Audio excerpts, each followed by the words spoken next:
جتنے بھی انبیاء آئے انہیں معلم ہی بنا کر بھیجا گیا ہے۔ حضرت آدم کی جو فضیلت ہے وَعَلَّمَ آدَمَ الْأَسْمَاءَ كُلَّهَا ثُمَّ عَرَضَهُمْ عَلَى الْمَلَائِكَةِ، یہ بھی علم کی وجہ سے ہی ہے۔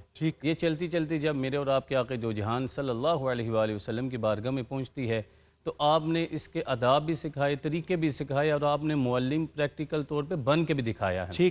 صحابہ صفحہ کے چبوترے پہ بیٹھ کے آپ صحابہ کی مجلس میں اس چبوترے پہ بیٹھ کے درس دیا کرتے تھے، تو سب سے جو پہلا آپ کا اصول تھا، طریقہ تھا، وہ یہ تھا کہ آپ نرم لہجے میں بات کرتے تھے۔ صحیح، یہ نہیں ہے ایک استاد کا کہ اس کے چہرے پہ غصہ ہو یا وہ ناراضگی کی حالت میں ہو تو وہ استاد ہوتا ہے، بلکہ استاد حضور نبی کریم صلی اللہ علیہ وآلہ وسلم کی سیرت کے مطابق جو ہے جو پیار سے بات کرے۔ اور دوسری جو بڑی چیز ہے جس پہ میں تھوڑی بات کرنا چاہوں گا، آپ نفس مسئلہ کو سمجھ کے بات کیا کرتے، صحیح، آنے والے سائل کی تکلیف کو سمجھ کے جواب دیا کرتے تھے۔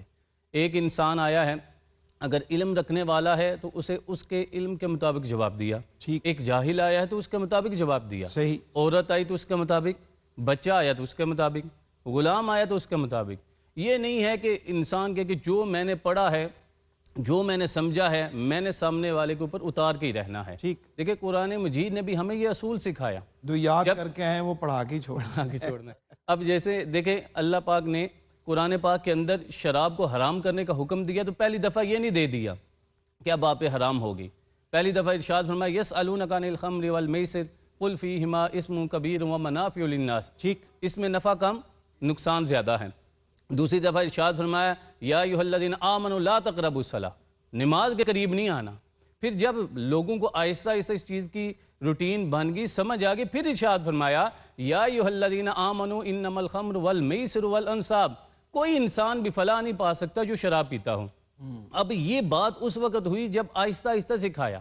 اب اسی طرح حضور نبی کریم صلی اللہ علیہ وآلہ وسلم نے جب اپنے صحابہ کو، اسٹوڈنٹ کو سکھایا تو پہلے آہستہ آہستہ کر کے بتایا ایسے کریں، اچھا اب ایسے کریں۔ تیسری بڑی چیز جو استاد کے لیے ضروری ہے وہ یہ ہے کہ جو وہ کہے وہ خود بھی کرے۔